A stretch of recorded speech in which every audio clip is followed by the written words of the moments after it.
अब चलिए आगे बढ़ते हुए मैं आपको पहली खबर यह बता रहा हूं कि एनडीए में शामिल होने के बाद बिहार के सीएम नीतीश कुमार दिल्ली दौरे पर हैं। आज वो पीएम मोदी, गृह मंत्री अमित शाह और बीजेपी के बाकी दिग्गज नेताओं से मुलाकात करेंगे।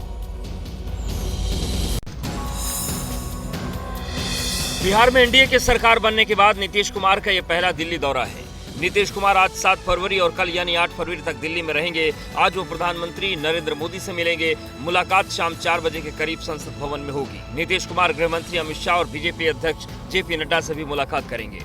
दरअसल बिहार में एक बार फिर एनडीए की सरकार तो बन गई है, लेकिन सियासी गलियारों में चर्चा है कि पीएम मोदी अमित शाह और जेपी नड्डा के साथ नीतीश कुमार की बैठकें एक मास्टर प्लान बनाने के लिए हैं, ताकि बिहार में मौजूदा सरकार की समस्याओं से लेकर लोकसभा चुनाव तक के सारे पेच सुलझ जाएं। ये दौरा कितना अहम है ये इस बात से समझा जा सकता है कि 12 फरवरी को नीतीश सरकार का फ्लोर टेस्ट है। इस बीच विपक्ष की ओर से लगातार जेडीयू और बीजेपी के विधायकों से संपर्क में होने का दावा किया जा रहा है। मंत्री पद को लेकर कई लोगों में नाराजगी भी है। जीतन राम मांझी तो खुलकर सरेआम बयानबाजी कर रहे हैं। इसके अलावा एनडीए में कुछ और दल जुड़ जाने के कारण सीट शेयरिंग में आ रही मुश्किलों को दूर करने पर बात होगी। दिल्ली दौरे पर नीतीश कुमार लालकृष्ण आडवाणी को भारत रत्न मिलने की बधाई देने के लिए उनसे मिलने भी जा सकते हैं। उत्तराखंड ऐसा पहला देश का राज्य होगा जहां आजादी के बाद यूनिफॉर्म सिविल कोड लागू होगा। आज उत्तराखंड विधानसभा से यह कानून पास हो सकता है चर्चा के बाद। बिल को कल उत्तराखंड विधानसभा में पेश किया गया था। विपक्ष के हंगामे के चलते बिल पर सुचारू चर्चा नहीं हो पाई। आज भी बिल पर चर्चा होगी और माना जा रहा है कि आज ही बिल पर वोटिंग होगी। उत्तराखंड यूसीसी में शादी, तलाक और उत्तराधिकार पर विशेष जोर दिया गया है। लड़कियों की शादी की न्यूनतम उम्र 18 साल, पुरुष और महिला को तलाक देने के समान अधिकार का प्रावधान है। लिव इन रिलेशनशिप डिक्लेयर करना जरूरी है। लिव इन रजिस्ट्रेशन नहीं कराने पर 6 माह की सजा की बात है। लिव इन में पैदा बच्चों को संपत्ति में समान अधिकार मिलेगा और महिला के दोबारा विवाह में कोई शर्त नहीं होगी। हलाला पर 3 साल सजा और 1 लाख जुर्माने का प्रावधान है। पति पत्नी के जिंदा रहते दूसरा विवाह प्रतिबंधित होगा। शादी का रजिस्ट्रेशन जरूरी होगा। उत्तराधिकार में लड़कियों को बराबर का हक मिलेगा। कि सरकार की मंशा नियत ठीक नहीं है। कम से कम उनको चाहिए था कि वो प्रचार उसके वो हैं वॉल्यूम है, उसको हमें पेश करना, हमें देना चाहिए था। ये यूसीसी पूरे देश के लिए ये नज़ीर बनेगा और मुझे तो यहाँ तक जानकारी है कि दूसरे राज्य भी अब इस ओर अपना कदम बढ़ा रहे हैं। एनसीपी पर अधिकार की जंग में शरद पवार की हार हुई है। चुनाव आयोग ने एनसीपी नाम और पार्टी का चिन्ह अजित पवार को सौंप दिया है। अब शरद पवार इसके खिलाफ सुप्रीम कोर्ट जाने की तैयारी में है। एनसीपी यानी कि राष्ट्रवादी कांग्रेस पार्टी किसकी है, इसको लेकर 6 महीने से अधिक समय तक सुनवाई चली। चुनाव आयोग ने 10 सुनवाई के बाद 141 पेज के अपने फैसले से विवाद का निपटारा किया। अजित पवार के नेतृत्व वाले गुट के पक्ष में फैसला सुनाया। अजित पवार पिछले साल जुलाई में समर्थक विधायकों के साथ महाराष्ट्र सरकार में शामिल हो गए थे। पार्टी में फूट पड़ी और एनसीपी पर अधिकार के लिए चाचा भतीजे आमने सामने आ गए थे। अब चुनाव आयोग के फैसले ने क्लियर कर दिया है कि एनसीपी का नाम और चुनाव चिन्ह घड़ी अजित पवार गुट के पास रहेगा। इस फैसले के खिलाफ शरद पवार गुट सुप्रीम कोर्ट का दरवाजा खटखटाने की तैयारी में है।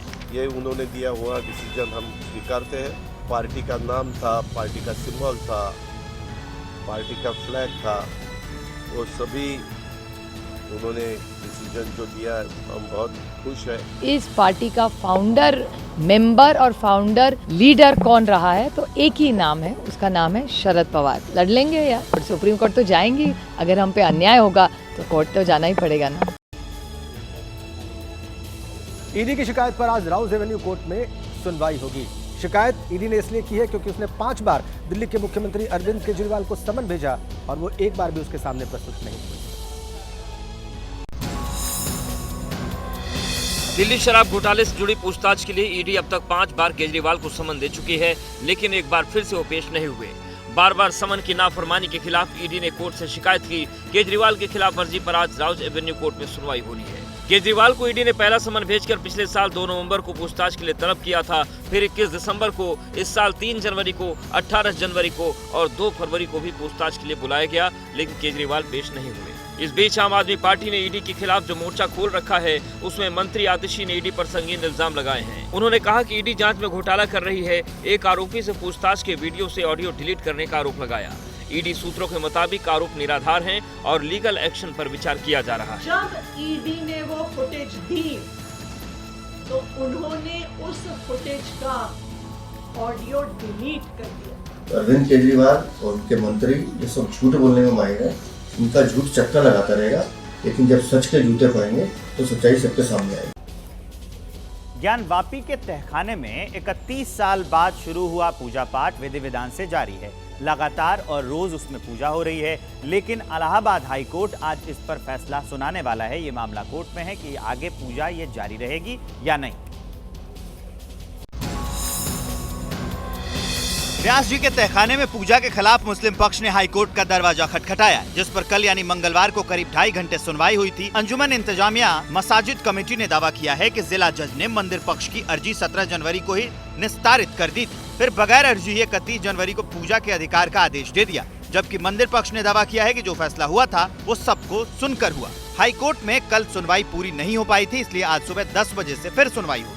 तहखाने है उस पर भी मांग होगी, चूंकि सुप्रीम कोर्ट में दाखिल है, सुप्रीम कोर्ट भी सुनवाई कर रहा है। कोर्ट ने कहा है कि जब 17 तारीख को जो आदेश आया था जो रिसीवर बनाए जाने की, तब तो आपने कोई ऑब्जेक्शन नहीं किया। जब वो रिसीवर नियुक्त हो गए, पूजा पाठ उन्होंने चालू करवा दिया, तब आप कोर्ट आ रहे हैं। आज की सुनवाई में सबसे पहले हिंदू पक्ष के वकील विष्णु शंकर जैन अपनी आगे की दलीलें पेश करेंगे। कोर्ट जरूरत पड़ने पर यूपी सरकार और काशी विश्वनाथ ट्रस्ट को भी सुनेगी। उम्मीद जताई जा रही है कि दोपहर तक सुनवाई पूरी हो जाएगी और उसके बाद अदालत अपना फैसला सुना सकती है या कोई अंतरिम आदेश जारी कर सकती है। इधर मध्य प्रदेश के हरदा में पटाखा फैक्ट्री में विस्फोट में 11 लोगों की जान चली गई। आज मुख्यमंत्री मोहन यादव हालात का जायजा लेने के लिए हरदा जा रहे हैं और इसी मामले में पटाखा फैक्ट्री के मालिक राजेश अग्रवाल समेत 2 लोगों को गिरफ्तार कर लिया गया है। धमाके, धुएं के गुब्बार, आसमान छूती आग की लपटें, लाशों का ढेर और अफरा तफरी। मध्य प्रदेश के हरदा के बैरागढ़ में मंगलवार को मौत का ऐसा ही खौफनाक मंजर दिखा। धमाकों ने 11 बेकसूरों को मौत की नींद सुला दिया, 200 से ज्यादा लोगों को अस्पताल पहुंचा दिया, 50 से ज्यादा घरों को खाक कर दिया। ऐसी तबाही मचाई मानो किसी जंग का मैदान हो। घटना के बाद से फैक्ट्री मालिक राजेश अग्रवाल फरार था। सबसे पहले रेस्क्यू ऑपरेशन चलाया गया और अभी हम लोगों ने सहारनपुर से जो घटना के जो आरोपी हैं सोमेश अग्रवाल और राजेश अग्रवाल को पुलिस कस्टडी में ले लिया। राज्य सरकार की ओर से मरने वालों के परिजनों को 4-4 लाख रुपए की मदद और घायलों के इलाज का खर्च उठाने का ऐलान किया गया है। घायलों का इलाज भोपाल, इंदौर और नर्मदापुरम में चल रहा है। भोपाल में सीएम मोहन यादव घायलों से मिले, दोषियों पर कड़ी कार्रवाई का भरोसा दिया। 29 फरवरी के बाद पेटीएम का क्या होगा, इसका जवाब मिलेगा, लेकिन इसी अटकलों के बीच पेटीएम के एमडी ने वित्त मंत्री से मुलाकात की।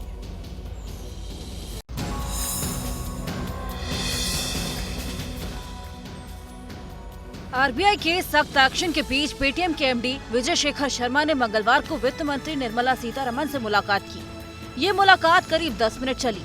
मुलाकात में विजय शेखर शर्मा ने अपना पक्ष रखा। हालांकि इस मुलाकात में और क्या बात हुई, इसका खुलासा अभी नहीं हुआ है। पेटीएम ने कहा कि आरबीआई के फैसले से ग्राहकों को कोई नुकसान नहीं होगा। 29 फरवरी से सिर्फ पेटीएम पेमेंट्स बैंक अकाउंट या वॉलेट को नई रकम लेने या क्रेडिट लेन देन पर रोक होगी। 29 फरवरी के बाद भी ग्राहक पेटीएम पेमेंट्स बैंक या वॉलेट में मौजूदा बैलेंस से पैसे निकाल सकते हैं। 29 फरवरी के बाद आप अपने पेटीएम पेमेंट्स बैंक या फास्टैग में पैसा जमा नहीं कर पाएंगे। अगर पहले से यहाँ पैसा जमा है तो उसे इस्तेमाल कर सकते हैं या निकाल सकते हैं। हालांकि पेटीएम के बाकी ऑपरेशन पहले की तरह काम करते रहेंगे। आरबीआई ने फिलहाल इतना अनप्रेसिडेंटेड कदम इसलिए उठाया है क्योंकि उन्हें लगता है कि बहुत सारे खामियां हैं जो फिलहाल ये बैंक लगातार करता आया है। कर्नाटक के मुख्यमंत्री सिद्धारमैया के नेतृत्व में कर्नाटक की सरकार दिल्ली में आज केंद्र सरकार के विरोध में प्रदर्शन करेगी। उनका आरोप है कि केंद्र सरकार उनको पैसा नहीं दे रही। दिल्ली का जंतर मंतर आज कर्नाटक सरकार के विरोध प्रदर्शन का स्टेज होगा। सुबह 11 बजे जंतर मंतर पर कर्नाटक सरकार का प्रदर्शन शुरू होगा।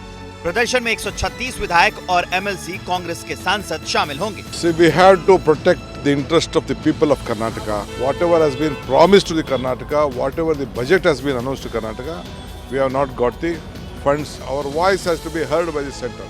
कर्नाटक की सिद्धारमैया सरकार का आरोप है कि केंद्र सरकार उसे नियम के मुताबिक पैसे नहीं दे रही है। कर्नाटक सरकार का आरोप है कि 15वें वित्त आयोग के कारण 5 साल में कर्नाटक सरकार को 1,87,000 करोड़ रुपए का नुकसान हुआ है। केंद्र की तरफ से मिलने वाले टैक्स शेयर में कर्नाटक की हिस्सेदारी 4.17% से घटकर 3.64% रह गई है।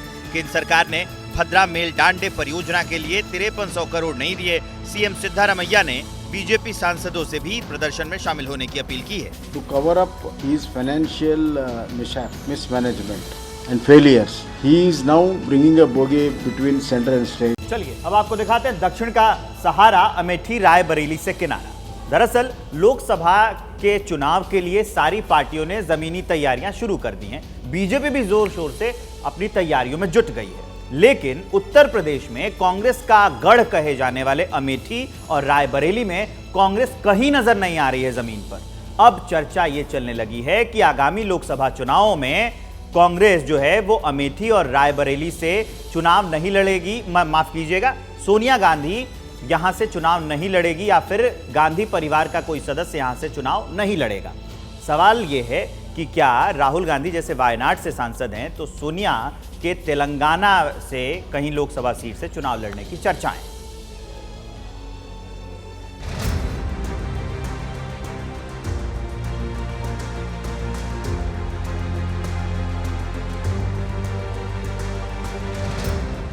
अमेठी रायबरेली ये उत्तर प्रदेश के 2 शहर नहीं, लोकसभा की 2 सीटें नहीं, ये पहचान है गांधी परिवार की। अमेठी और रायबरेली ये वो सीटें हैं जहां गांधी परिवार का दबदबा रहा है और इस दबदबे को कभी कभार ही चुनौती मिली है। लोकसभा चुनाव के लिए अब चंद दिन शेष हैं, ऐसे में सिर्फ चर्चा अमेठी और रायबरेली में है। अटकलें हैं, अफवाह है। क्या गांधी परिवार इस बार अमेठी और रायबरेली से चुनाव नहीं लड़ेगा? क्या सुरक्षित सीट की तलाश में राहुल गांधी के बाद सोनिया गांधी भी दक्षिण का रुख करेंगी? क्या अमेठी और रायबरेली से गांधी परिवार का चुनावी कनेक्शन टूट जाएगा? ये अटकलें इसलिए है क्योंकि जमीन पर चुनावी सरगर्मी शुरू हो गई है, लेकिन अमेठी और रायबरेली में अब तक गांधी परिवार की तरफ से कोई एक्शन नहीं दिख रहा। बात अमेठी की करें तो 2019 के बाद राहुल गांधी ने खुद को अमेठी से दूर कर लिया है। 2019 में मिली हार के बाद राहुल गांधी महज 4 बार अमेठी गए। एक बार राहुल लोकसभा चुनाव की समीक्षा बैठक के लिए गए थे। विधानसभा चुनाव के दौरान राहुल 2 बार प्रचार के लिए अमेठी गए थे। अमेठी और रायबरेली में एक्टिव रही प्रियंका गांधी की सक्रियता भी अब अमेठी में नहीं दिखती है।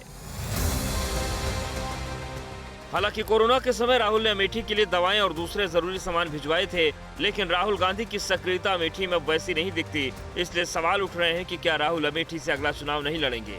हालांकि जमीन पर एक्टिव कांग्रेस नेताओं को उम्मीद है कि ऐसा नहीं होगा। जिस तरह से दक्षिण भारत की पदयात्रा उन्होंने किया था, उसी तरह से उत्तर भारत की पदयात्रा कर रहे हैं और अमेठी भी उनकी यात्रा होगी, गुजरेगी। इस बात को जो है, क्योंकि उनका क्षेत्र आज का नहीं है, गांधी परिवार का ये पुराना रिश्ता है, पारिवारिक रिश्ता है। चुनाव यहाँ से चुनाव लड़ेंगे। जो ये यात्रा अमेठी और रायबरेली होकर के जाने वाली है, निश्चित ही ये अमेठी के लिए शुभ संकेत है। अमेठी सीट कांग्रेस का गढ़ रही है। अब तक इस सीट पर हुए 17 लोकसभा चुनाव और 2 उपचुनाव में कांग्रेस सिर्फ 3 बार 1977 में भारतीय लोक दल से, 1998 में बीजेपी से और 2019 में बीजेपी से चुनाव हारी है। यानी कागज पर कांग्रेस मजबूत है, लेकिन जानकार कहते हैं कि शायद कांग्रेस को अब लग रहा है कि जमीन पर हालात पहले जैसे नहीं है। बीजेपी तो चाहेगी सारा भारत ही वो जीते, पर उत्तर में बीजेपी ज़्यादा स्ट्रॉन्गर है राम टेम्पल के बाद, तो मैं समझता हूँ इसलिए वो दक्षिण में आ रहे हैं। दक्षिण में BJP is slightly weaker, so therefore for them it is coming here if it is going to happen that way. Rahul फिलहाल वायनाड से सांसद हैं, ऐसे में वो फिर वायनाड से लड़ सकते हैं। राहुल अगर अमेठी से चुनाव नहीं लड़ते तो उन पर अड़छोड़ का ठप्पा लगेगा, यानी बीजेपी के डर से अपनी परंपरागत सीट छोड़ने का आरोप लग सकता है। हालांकि कांग्रेस कार्यकर्ताओं को भरोसा है कि राहुल अमेठी नहीं छोड़ेंगे। उतराव चढ़ाव लगा रहता है, अमेठी उनका घर है और घर की तरह हमेशा प्यार किए सदैव से। 2024 में राहुल जी और दीदी प्रियंका गांधी गांधी परिवार का ही मेंबर होगा। यहाँ गांधी परिवार जरूर आएगा अमेठी और चुनाव लड़ेगा और जीत का परचम होगा। गांधी परिवार ही चुनाव लड़ेगा अमेठी। चर्चा सिर्फ अमेठी को लेकर ही नहीं, चर्चा रायबरेली को लेकर भी है। चर्चा है कि सोनिया गांधी रायबरेली सीट से चुनाव नहीं लड़ेंगी। सोनिया तेलंगाना से लोकसभा चुनाव लड़ सकती हैं। तेलंगाना की मेडक, नलगोंडा या खम्मम सीट से चुनाव लड़ सकती हैं। इन अटकलों को चर्चा मिली तेलंगाना के सीएम रेवंत रेड्डी की सोनिया गांधी से मुलाकात के बाद। सूत्रों के मुताबिक रेवंत रेड्डी ने सोनिया गांधी से तेलंगाना से चुनाव लड़ने की अपील की। इतना ही नहीं, सोनिया अगर तेलंगाना से लोकसभा चुनाव नहीं लड़ना चाहती तो उन्हें तेलंगाना से राज्यसभा भेजने की चर्चा भी है। चर्चा सोनिया को हिमाचल से राज्यसभा भेजने की है। सोनिया गांधी की खराब सेहत के कारण पहले भी अटकलें लगती रही हैं कि वो 2024 का लोकसभा चुनाव नहीं लड़ेंगी, लेकिन इस बार तेलंगाना से चुनाव लड़ने की चर्चा हो रही है। उसके पीछे वजह शुद्ध राजनीतिक है। मैं ये समझता हूँ कि in Telangana the seats will be more helpful to Sonia Gandhi उत्तर से ज़्यादा। तो उत्तर से तो इसलिए लगता है मेरे को सोनिया गांधी अगर कंटेस्ट करे तो यहाँ से कर सकती हैं। अगर देखिए सोनिया गांधी कहीं नॉर्थ से खड़ी होती है और उनको हरा देती है बीजेपी, तो इनके कांग्रेस के फेस में बहुत ही उनकी नाक कट जाएगी। तो समझते हैं अगर वो तेलंगाना से खड़ी हो तो वो जीत सकती हैं। तो ये बात उनके लिए माउथ फेस सेविंग होगा। उनके लिए Telangana will be A easier option. Amethi की तरह रायबरेली भी कांग्रेस का गढ़ रहा है। रायबरेली से कांग्रेस अब तक सिर्फ 3 बार चुनाव हारी है। रायबरेली से कांग्रेस को 1977 में भारतीय लोक दल, 1996 में बीजेपी, 1998 में बीजेपी के हाथों हार मिली थी। 2019 में कांग्रेस ने यूपी में सिर्फ 1 अमेठी सीट जीती। तब से अब तक जमीन पर सियासत बहुत बदल चुकी है। तेलंगाना कांग्रेस के नेता चाहते हैं कि सोनिया या प्रियंका गांधी दोनों में से गांधी परिवार का कोई एक नेता तेलंगाना का प्रतिनिधित्व करे। इससे सूबे की 17 लोकसभा सीटों पर कांग्रेस के पक्ष में माहौल बनने का तर्क दिया जा रहा है। साथ ही दक्षिण में 132 लोकसभा सीटों पर कांग्रेस की मजबूती का तर्क दिया जा रहा है। लेकिन सवाल ये भी उठ रहे हैं कि राहुल गांधी पहले से वायनाड का प्रतिनिधित्व कर रहे हैं। ऐसे में सोनिया भी अगर रायबरेली छोड़ती हैं तो क्या ये नहीं माना जाएगा कि चुनाव से पहले ही कांग्रेस ने उत्तर भारत में अपनी कमजोरी मान ली है। और देखिए, इसी बीच आपको एक बड़ी खबर बता दें, हरक सिंह के ठिकानों पर ईडी की छापेमारी लगातार जारी है। उत्तराखंड में ईडी की छापेमारी लगातार जारी। ऐसे में आपको बताएं कि उत्तराखंड के पूर्व कैबिनेट मंत्री और कांग्रेस के नेता हरक सिंह के ठिकानों पर ईडी की रेड जारी है। हरक सिंह के अलावा कई अन्य लोगों के 10 से ज्यादा लोकेशन पर रेड मारी जा रही है। फॉरेस्ट लैंड स्कैम में ईडी की बड़ी कार्रवाई है। पीएमएलए के तहत ये कार्रवाई की जा रही है। साथ ही पिछले साल अगस्त में विजिलेंस विभाग ने हरक सिंह के खिलाफ कार्रवाई की थी। तो ऐसे में देखिए किस तरीके से पीएमएलए के तहत ये कार्रवाई की जा रही है। फॉरेस्ट लैंड स्कैम में बताया जा रहा है कि ईडी कार्रवाई कर रही है। 10 से ज्यादा लोकेशन है जहां पर ये रेड की जा रही है। मनोज हमारे साथ जुड़े हैं, उनसे और जानकारी लेंगे। मनोज, 10 ठिकाने बताए जा रहे हैं जहां पर छापेमारी हो रही है। जी बिल्कुल, देखिए 10 ठिकानों पर ये छापेमारी ईडी की चल रही है और ये मामला पिछले साल का है। इसमें विजिलेंस ने भी जांच की थी। हरक सिंह रावत पर आरोप है कि जो जिम कॉर्बेट की जमीन है वहां पर कब्जा किया गया था अवैध तरीके से। तो इसके बाद ईडी ने prevention of money laundering act के तहत मामला दर्ज किया था और ये ईडी की आज रेड जो है 10 ठिकानों पर अलग अलग जगहों पर चल रही है, जिसमें जो जानकारी हमें मिल रही है सूत्रों से, हरक सिंह रावत के यहाँ पर भी ईडी की ये रेड चल रही है। जी बिल्कुल, हरक सिंह के अलावा बताया जा रहा है कुछ और लोग भी हैं। किन किन के घर पर ये रेड मारी जा रही है और कब से ये रेड शुरू हुई थी?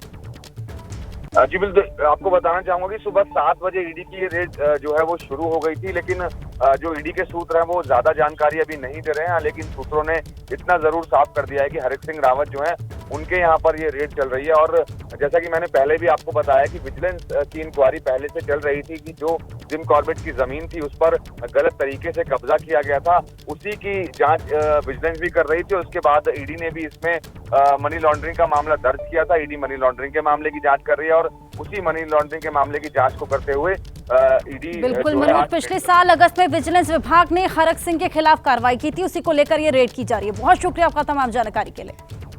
और अब आपको लिए चलेंगे मेरे सहयोगी राजेंद्र के पास। धन्यवाद हर्षा। यूपी में लोकसभा की 80 सीटें हैं। बीजेपी पिछले 2 लोकसभा चुनाव से उत्तर प्रदेश में एक तरफा चुनाव जीतती आ रही है।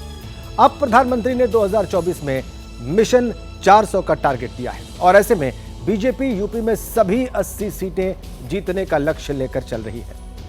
ऐसे में बीजेपी ने टिकट बंटवारे और प्रत्याशी चुनने को लेकर अपनी तैयारी भी शुरू कर दी है और चर्चा है कि बीजेपी अपने कई सांसदों और पुराने नेताओं का टिकट काट सकती है।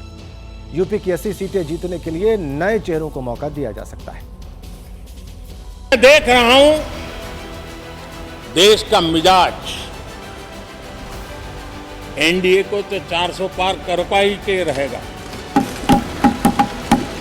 लेकिन भारतीय जनता पार्टी को 370 सीट अवश्य देगा।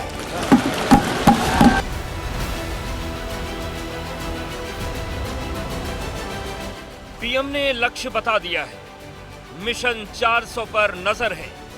इस मिशन को पूरा करने के लिए जमीन पर पूरी तैयारी चल रही है।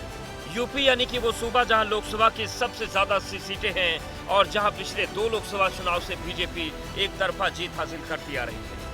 2024 में भी 400 प्लस सीटों का टारगेट लेकर चल रही बीजेपी को सबसे ज्यादा उम्मीद यूपी से है और इसके लिए बीजेपी ने बड़ी तैयारी की है। सूत्रों के मुताबिक यूपी में सभी 80 सीटों पर जीत दर्ज करने का मंसूबा बना रही है बीजेपी। 18 सांसदों के टिकट काट सकती है, कुछ सांसदों की सीट बदल सकती है। जातीय समीकरण के हिसाब से टिकट बीजेपी बांटेगी। यूपी में अपनी बढ़त को पहले से और मजबूत करने के लिए बीजेपी 17 और 18 फरवरी को दिल्ली में हो रहे राष्ट्रीय अधिवेशन के दौरान उम्मीदवारों की पहली लिस्ट घोषित कर सकती है। पहली लिस्ट में 14 हारी हुई सीटों पर उम्मीदवार घोषित कर सकती है। विपक्षी सांसदों वाली सीटों पर जीत के लिए बीजेपी ये दांव चलेगी। अब पहला सवाल यह है कि क्या इन सीटों पर बीजेपी 2019 वाले उम्मीदवारों को मैदान में उतारेगी या प्रत्याशी बदलेगी। सूत्रों के मुताबिक पश्चिमी यूपी में सहारनपुर में राघव लखनपाल की जगह नया चेहरा हो सकता है। बिजनौर में कुंवर भरतेंद्र सिंह की जगह दूसरा जाट चेहरा आ सकता है। नगीना में यशवंत सिंह को टिकट पर सस्पेंस है। मुरादाबाद में कुंवर सर्वेश सिंह की जगह उनके बेटे सुशांत सिंह को टिकट मिल सकता है। संभल में परमेश्वर लाल सैनी के टिकट पर सस्पेंस है। अमरोहा में कंवर सिंह तंवर के टिकट पर भी सस्पेंस है। समाजवादी पार्टी के गढ़ मैनपुरी में बीजेपी कोई नया दांव चल सकती है। रायबरेली में दिनेश प्रताप सिंह या अदिति सिंह, अम्बेडकर नगर में मुकुट बिहारी वर्मा को टिकट के चांस कम है। श्रावस्ती में दद्दन मिश्रा की जगह दूसरा ब्राह्मण प्रत्याशी हो सकता है। लालगंज सीट से बीएसपी सांसद संगीता आजाद बीजेपी में आती हैं तो उन्हें टिकट मिलेगा। घोसी से पिछला चुनाव लड़े हरिनारायण राजभर का टिकट कट सकता है। गाजीपुर की सीट ओपी राजभर को दी जा सकती है। जौनपुर की सीट भी निषाद पार्टी या ओपी राजभर को दी जा सकती है। यानी विपक्ष की सीटों पर जीत दर्ज करने के लिए बीजेपी इस बार नए चेहरों को मौका देगी, ये बात करीब करीब तय है। ये मोदी का चूंकि तीसरा कार्यकाल होने जा रहा है तो ये पूरी टीम जो बनेगी, मतलब लोकसभा उम्मीदवारों की, वो मोदी के मन के मुताबिक होगी। पहले 2 बार में वो जिन लोगों को मजबूरी में या किसी और वजह से टिकट देना पड़ा उनको, या बहुत से लोगों को नहीं दे पाए चाहते हुए, वो सब बदलाव आपको दिखेगा। तो इस बार के चुनाव में जो लिस्ट आएगी बीजेपी के उम्मीदवारों की, उसमें नयापन होगा, ऐसा लगता है। सिर्फ 2019 में हारी हुई सीटों पर ही नहीं, यूपी की जिन सीटों पर बीजेपी ने 2019 में जीत दर्ज की, उन सीटों पर भी बीजेपी उम्मीदवार बदल सकती है। इस बार पश्चिमी यूपी की बात करें तो यहाँ 2019 में बीजेपी को 27 में से 19 सीटें मिली थीं। समाजवादी पार्टी और बीएसपी को 4-4 सीटें मिली थीं। सूत्रों के मुताबिक पश्चिमी उत्तर प्रदेश में जीती हुई 7 सीटों पर बीजेपी अपने उम्मीदवार बदल सकती है। सूत्रों के मुताबिक गाजियाबाद सीट से 73 साल के जनरल वीके सिंह का टिकट कट सकता है। फिरोजाबाद से 73 साल के चंद्रसेन जादौन का टिकट कट सकता है। मेरठ सीट से 73 साल के राजेंद्र अग्रवाल को भी टिकट मिलने पर सस्पेंस है। बदायूं सीट से संघमित्रा मौर्य को लेकर सस्पेंस है। हाथरस सीट से राजवीर दिलेर का टिकट कटना तय माना जा रहा है। 75 साल की हेमा मालिनी को भी मथुरा से टिकट मिलने पर संदेह है। बरेली से 75 साल के संतोष गंगवार का टिकट काटा जा सकता है। ये वो सांसद हैं जिन्हें उनकी उम्र के कारण टिकट मिलना मुश्किल लग रहा है। ये सब चीज़ें पार्टी के हाईकमान को करना है और निश्चित तौर से जिताऊ को ही टिकट मिलनी चाहिए और टिकाऊ को ही टिकट मिलनी चाहिए। ये पार्टी के संगठन का काम है, हम लोगों का काम है जनता की सेवा करना। पश्चिमी यूपी के बाद अब बात अवध क्षेत्र की। अवध में लोकसभा की 23 सीटें हैं। 2019 में बीजेपी ने 20 सीटें जीती थी। अवध क्षेत्र में भी कुछ सीटों पर बीजेपी अपने मौजूदा सांसदों को बदल सकती है। चर्चा है कि अवध के 3 सांसदों का टिकट कट सकता है। कानपुर से 76 साल के सांसद सत्यदेव पचौरी, बहराइच से सांसद 77 साल के अक्षय बरलाल का टिकट कटना तय माना जा रहा है। बाराबंकी से सांसद उपेंद्र सिंह रावत की जगह प्रियंका सिंह रावत को मौका मिल सकता है। सर्वे भी बीजेपी कराती रहती है और कई सर्वों में निकला है कि कई ऐसे कैंडिडेट हैं, कई ऐसे सांसद हैं जिनके व्यक्तिगत परफॉर्मेंस नहीं अच्छा रहा, यानी कि जो जिस क्षेत्र से जीत के आए हैं वहां उनको लोग पसंद नहीं कर रहे हैं। तो इसमें तय है कि बड़ी संख्या में जो सांसद रहे हैं उनका टिकट कटेगा। जो 6 प्रमुख सीटें हैं जिसमें अयोध्या, कानपुर और अन्य सीटें भी हैं, वहां पे बीजेपी के बड़े दिग्गज मैदान में उतारे जाएंगे। अब बात करते हैं पूर्वांचल की, जहां लोकसभा की 26 सीटें हैं। 2019 में बीजेपी को यहां पर 19 सीटें मिली थी। यहां बीजेपी को ओम प्रकाश राजभर की सुहेलदेव भारतीय समाज पार्टी, संजय निषाद की निषाद पार्टी और अनुप्रिया पटेल की अपना दल एस के साथ तालमेल करना है। सूत्रों के मुताबिक पूर्वांचल में बीजेपी अपने 4 सांसदों का टिकट काट सकती है। इनमें प्रयागराज से 74 साल की रीता बहुगुणा जोशी, मछली शहर से बीपी सरोज, कौशाम्बी से सांसद विनोद सोनकर को मछली शहर भेजा जा सकता है। कौशाम्बी में नया उम्मीदवार होगा। भदोही से सांसद रमेश चंद्र बिंद और बलिया से वीरेंद्र मस्त के टिकट पर भी सस्पेंस है। भारतीय जनता पार्टी किसी को काटती नहीं। भारतीय जनता पार्टी योग्यता पे, भारतीय जनता पार्टी क्षेत्र में काटने का सवाल नहीं है, नए चेहरों को, युवा शक्ति को सामने लाने की युवा शक्ति आती है। इस बदलाव के बीच बुंदेलखंड में बीजेपी अपने सभी 4 सांसदों को फिर से टिकट दे सकती है। इसके अलावा चर्चा ये भी है कि कैसरगंज से ब्रजभूषण शरण सिंह और खीरी से अजय मिश्रा टेनी को भी टिकट मिल सकता है। इसके अलावा 70 साल के आसपास के कुछ सांसदों को बीजेपी फिर से टिकट दे सकती है। इनमें सबसे बड़ा नाम अयोध्या से लल्लू सिंह का है। 70 की उम्र पार कर चुके कई ऐसे सांसदों के टिकट कटेंगे जो 2014 और 2019 दोनों चुनाव में जीत हासिल कर चुके हैं। इनकी जगह ताज़ा चेहरों को तवज्जो दी जाएगी। ऐसे चेहरे जो जिताऊ हों और जिनकी अपने लोकसभा क्षेत्र में अच्छी ख्याति हो। ऐसी कम से कम 2 दर्जन से अधिक सीटें हैं जहां मौजूदा सांसद जो भारतीय जनता पार्टी के हैं वो बदले जा सकते हैं और उनकी जगह पर नए चेहरे देखने को मिल सकते हैं। यूपी में बीजेपी के 2 बड़े नाम पीलीभीत से सांसद वरुण गांधी और सुल्तानपुर से सांसद मेनका गांधी को लेकर अब तक कोई फैसला नहीं हुआ। सूत्रों के मुताबिक इन्हें टिकट दिया भी जा सकता है और काटा भी जा सकता है। बहुत सारे सांसद ऐसे हैं जिनकी परफॉर्मेंस को लेकर लगातार सवाल उठ रहे हैं, या जो विधानसभा चुनाव के परिणाम आए हैं उसमें उनका परफॉर्मेंस बहुत पुअर रहा है। तो हम ये अनुमान लगा सकते हैं कि जो 40 से 50% है या 50% जो है वो नए चेहरे होंगे और 50% चेहरों को रिपीट किया जा सकता है। विधानसभा चुनाव के दौरान प्रदर्शन और पार्टी के सर्वे के आधार पर यूपी में बीजेपी इस बार अपने उम्मीदवार तय करेगी। नीतीश के जाने के बाद विपक्षी इंडिया गठबंधन के भविष्य को लेकर सवाल उठ रहे हैं। ममता बनर्जी पहले ही सीट शेयरिंग पर खुद को गठबंधन से अलग कर चुकी हैं। ऐसे में अब चर्चा है कि यूपी में भी गठबंधन को झटका लग सकता है। चर्चा है कि विपक्षी गठबंधन में शामिल जयंत चौधरी बीजेपी के साथ जा सकते हैं। नीतीश ने गठबंधन छोड़ा, सीट शेयरिंग पर ममता ने बनाई दूरी। अब इंडिया में अगला नंबर किसका? क्या यूपी में इंडिया गठबंधन को करारा झटका लगने वाला है? यूपी में सीटों को लेकर फंसे पेंच के बीच इंडिया गठबंधन को यूपी में बड़ा झटका लग सकता है। सूत्रों के मुताबिक राष्ट्रीय लोकदल के नेता जयंत चौधरी बीजेपी से गठबंधन की बात कर रहे हैं। दावा किया जा रहा है कि जयंत चौधरी की बीजेपी नेताओं से मुलाकात हुई है। इन चर्चाओं पर इंडिया गठबंधन में फिलहाल खामोशी है। खामोशी बीजेपी और आरएलडी में भी है, लेकिन अगले 2 से 3 दिन में तस्वीर साफ हो सकती है।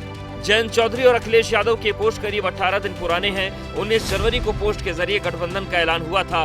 बीजेपी के खिलाफ साथ लड़ने का करार हुआ था। फिर आखिर 18 दिन में क्या बदल गया? आखिर क्यों अब जयंत चौधरी की एनडीए में जाने की चर्चा शुरू हो गई है? इन सवालों के जवाब समाजवादी पार्टी और आरएलडी के बीच हुए सीट बंटवारे में है। दरअसल समझौते के तहत समाजवादी पार्टी ने आरएलडी को 7 सीटें दी। आरएलडी को बागपत, मुजफ्फरनगर, कैराना, मथुरा और हाथरस सीटें देनी तय थी, लेकिन बाकी की 2 सीटों को लेकर संशय बना रहा।